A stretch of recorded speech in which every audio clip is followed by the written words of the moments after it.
And welcome to PGL, where I'm joined by Odoamne and the victorious Caps. We are 40 minutes away from the Euro final, so thank you for the fast games, I guess, Caps. Speed running into BDS. How were the games for you today? Definitely, I think they felt cleaner than yesterday. I think we were playing very aggressive, and there were a lot of fighting in the early game.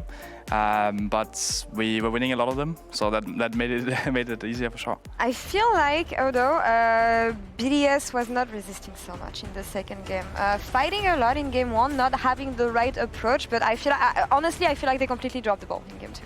Well, I think they dropped the ball in game one as well because, as BB said earlier, both times they swapped, G2 had great adaptation for the swap because I just felt like inherently they were getting behind from early game. They were walking at 10-15 minutes, and there's a huge discrepancy between, XP levels, gold values on all of the champions, and it just felt like it was a lot easier for G2 to play.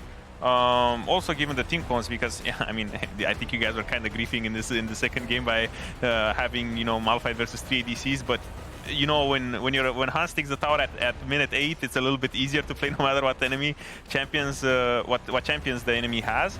But what was your take from the lane swaps walking through, going into early game and mid game? Because I felt like you guys were just always in a comfortable position.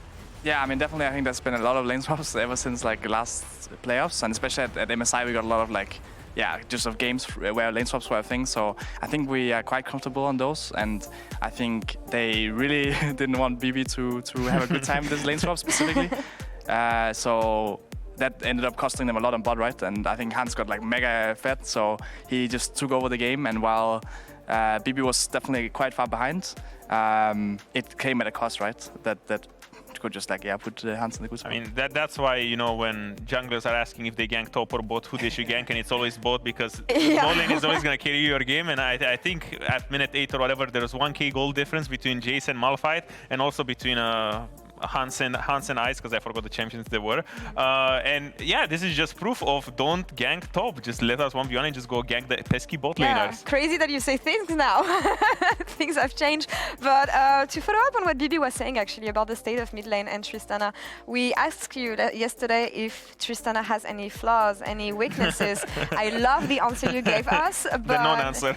The non-answer you gave us. But yeah, a bit of a busted champion, it seems.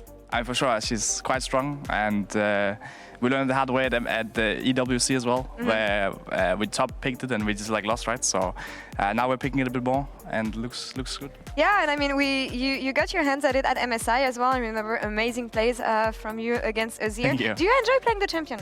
It's definitely a lot of fun. I think she, the buffer thing with the W is kind of OP, right? And you can definitely limit test a lot. You can play very aggressive, and I think it's just the champion you can play the most aggressive on, I would say, at least from the mid laners right now. And being out forward and being aggressive is always something I like, so it's a fun champ. I want to see the ban rate and ban percentage moving into playoffs, because I feel like that's going to become mandatory on red side. Well, I would say so, but at the same time, there's a lot of innovation coming. We saw game 1 Caps played Lucian as well, which is realistically not really a tier 1 mid laner like Corki is and Tristana is, but once Tristana, if in the case where it gets banned out, there's still Corki, there's still Lucian. For me, it's more of a thing that Fleet is always nice, and you have Absorb Life, so all of these ADCs are thriving on mid, and especially the Dash champions, because this guy was completely cracked in game 1 when Lucian is not really, again, a great pick, but they have ways to make it work, and I think it just provides you good laning phase into most of the champions in the game, and the fact that you have Dash so reliably, I think it's more of a question of how OP are AD mids that have Dashes.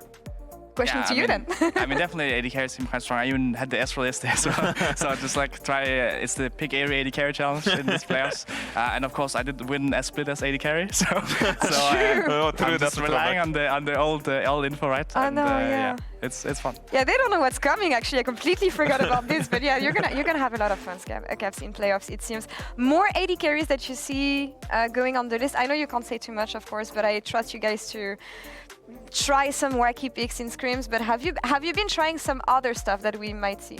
There's definitely a few AD carries left that I haven't pulled out yet. I don't know if I will pull them out, because some of them might be a bit specific. It also kind of depends on like, especially how many bans they want to, like of the other AD carries they want to ban. Yeah. But I mean, there's enough, you know, enough AD carries to go around. Earlier yesterday, you told us that you would give yourself a 6.5 or 7 out of 10 grade for your performance so far. Would you like to revisit this maybe after today? I mean, I'll give it like a half extra, so like 7 to 7.5, and then if I get the half extra every series, maybe by the end it can be a 10. Would you agree on this? I mean, I wouldn't agree because I would give it already more, you know, because if today was I guess a 6.5 or 7, then by the time it gets 10, it's gonna be out of this world. But you know, your start of the split was bad, you know, so I guess that is just pulling down on it a lot. But I think if you eliminate the first half of the split, it's already like way up there. Following up on this, what made it difficult for you at the start of the split? Is there anything that you identify? I think coming into the split, we were just, I mean, we didn't practice much, right? I think we definitely took a break after MSI, and I think we had like 3 or 4 days, which is usually more than enough for like if it's like somewhat similar, but it's just the patch completely changed, and we just had no idea what to do with all these AP junglers and like what we want to do with the meta basically. So I think we felt very out of place in the first week, and then couple that with the fact that we were just playing very poorly and we were communicating very just poorly. I think it felt very stressful on stage, and I think people we just didn't really know where to be on the map. So it was a disaster. I think it's definitely gotten a lot better, and yeah, I think today was definitely the best games we've had, I would say, but there's still definitely some room for improvement. I mean, it's crazy because I think you guys haven't lost a single game after week 1, right? I mean, aside from against top, but yeah, because I think in LEC at least after week 1 where they went 1 and 2, they're now at like 10-0, no 8-0, 8-0, I think 8 or 10-0, something like that. I don't know how math works nowadays, but it's quite a ramp up, and you guys do seem like you came back to your usual form where you guys are crisp, the engages are always sticking together, you guys are finding great plays and being creative on the map, because I mean, even in that fight where you guys clean up the fight and then you TP flank with Tristana to gang the Corki mid, that's just peak G2 in a nutshell over there.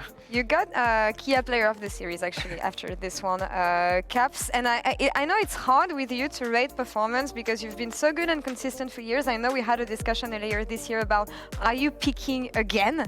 Do you feel like you're peaking again this year? Do you feel like ramping up through the year? You won winter, you won spring. What is your state in summer? I mean, I think I never really like peaking because it's like, I think it has like I guess some bad juju with it in a way, because it means it's like the top of the spot, right? And I definitely think I can always do better. I think there's been some years that I've been more happy with my performance than others, and some splits as well.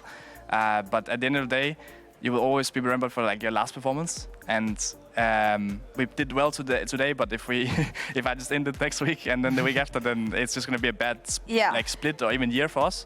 So it snowballs very fast. So I think for me, I just play the games on hand. I think we have Fnatic next week, and it will be.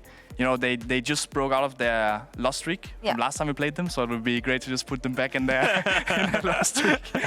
God, vicious. Before we talk about Fnatic, actually, I have a small follow-up on this. You say bad juju, and I'm always wondering if players are superstitious. Are you superstitious when it comes to your performance? I would not necessarily say so. I think you sometimes become a bit where you're like, oh.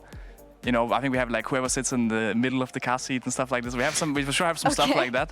I don't know if I necessarily actually believe in it, but I think it's like fun to talk about. And I think, sometimes what you do impacts your performance, right? Like, of course, eating certain food might impact you certain ways. It's not even that it's like superstition. It's just like that might be the food that gets you ready. Yeah. So there's like a mix of things, right? And maybe I don't understand everything perfectly, but Hans was in the middle for the record today in the car, so it worked out well. I mean, in GX we were doing this as well. When we would drive to the studio, we would remember all the configurations in the car that gave us wins and all of them that gave us losses. So we would try to dodge the bad ones at all costs. So for example, if we had G2, we had to pick a configuration in the car where I would sit in the middle or in the back seat to the left that made the most sense or that had the highest win rate, because we need to pick up, you know, and the thing is in GX we wouldn't win a lot, so that kind of sucked. So we couldn't go for. You keep on swapping all the time. Yeah, we had to swap all the time, and at one point we couldn't go for win rates that had 100% or combinations that had 100%. So we tried to get what had 50% win rate last time. That's way too much work. And then we would go into that. So you know, it's sometimes you need to get the wins wherever you can. Yeah, an easy way to cope about the results, I guess. That's something I will ask more players, actually. I'm sure a lot of you have like superstitions like this. But following up, that concludes the upper bracket round 2. G2 and Fnatic, as we said it, will meet in their upper finals. You said you want to send them back to the depth of losing and doubting everything. Caps, how do you think this one's going to go next week? Because Fnatic, not the most convincing so far, ramping up again when we see the games that they played today. But looking at the way G2 is playing right now, I feel like it might be a one-sided one again. Yeah, I mean, I definitely think Fnatic is, I mean, they're doing well, right? They have beaten now both SK and, I mean, I don't actually remember who their other series was against, but basically GX. And while I think especially the first series was a bit, you know, not the cleanest, I think they are a team that have strong players, and they, like when they play well, like they can reach the finals. I think they did that last year and also last split even. So definitely a team to look out for. And but I mean, I still think we'll beat them.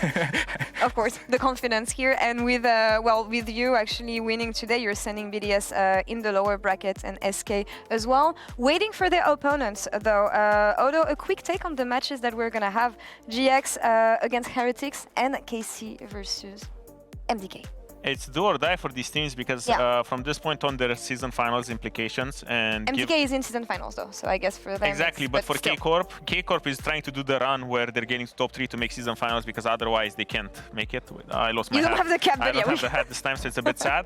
But really, really interesting for me. My match of the week is probably not going to be match of the week, but it's going to be GX versus Team Heretics, because there's a really, really high chance that the winner of that series is the one who makes it to season finals, because if MDK beats K-Corp, then the winner of Team Heretics versus GX makes season finals. So for me, that's going to be an interesting series to watch. Again, GX representative right here. They're going to win as usual. They're probably going to win the split. Sorry, but MDK K-Corp is really interesting because MDK looked really, really good even though they lost. K-Corp, signs of life, still better, still ramping up, even though they lost quite convincingly to you guys, but they did put up a fight. So how was it playing against K-Corp? Because we didn't touch on that at all. I mean, they definitely like ganking me, so that was not fun. I think, I mean, I think they came in with a strategy, right? And I think that's already like a good start to just come in with a plan. And I think they had very clear plan, wanted to dive in very deep. Even in, I think they won Drake fight, they actually beat us in as well, where they just managed to go super deep on us. So I can definitely see that strategy they prepared, taking games of the other teams. But at the same time, I guess people also might ban it out. And now that people have seen it, maybe they can come up with solutions. I'm more on the Heretics hype train, just because, of course, of Wunder and Yankos, and I mean even FLICKR. So I'm hoping they will come in clutch in the lower bracket. We also have a bet on who will finish higher, SK or Heretics, and I bet on Heretics, so I hope they will turn up. Internal challenge for G2 here, and let's hope that your teammates can prevail here. That's all for us this week here, I guess. Odo, thank you so much for being with me in PGL. And Caps, always a pleasure to talk to you.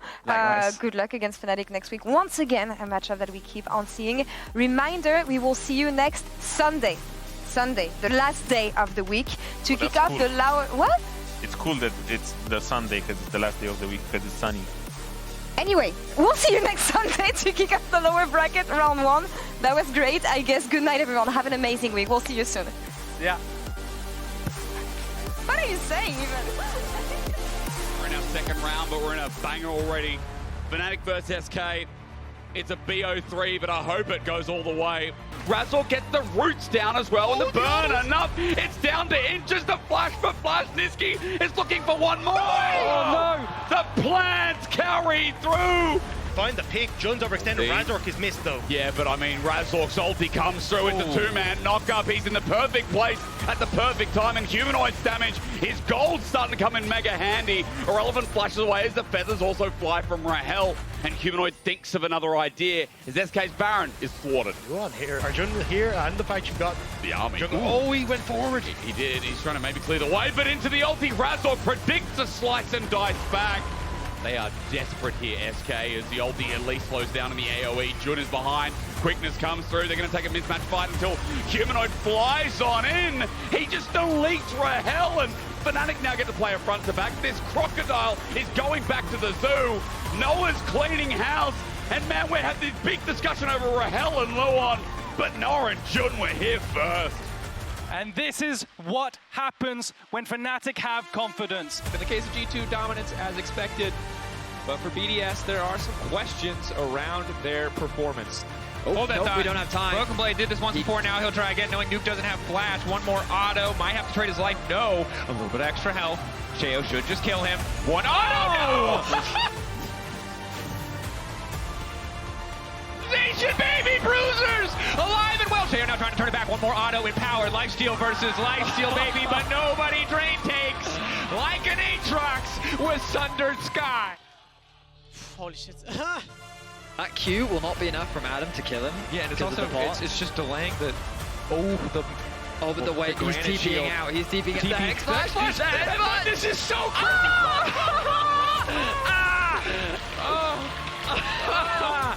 Settling just for the pick. X Flash forward from Rob, bit of extra movement, speed, headbutt. Knocked back.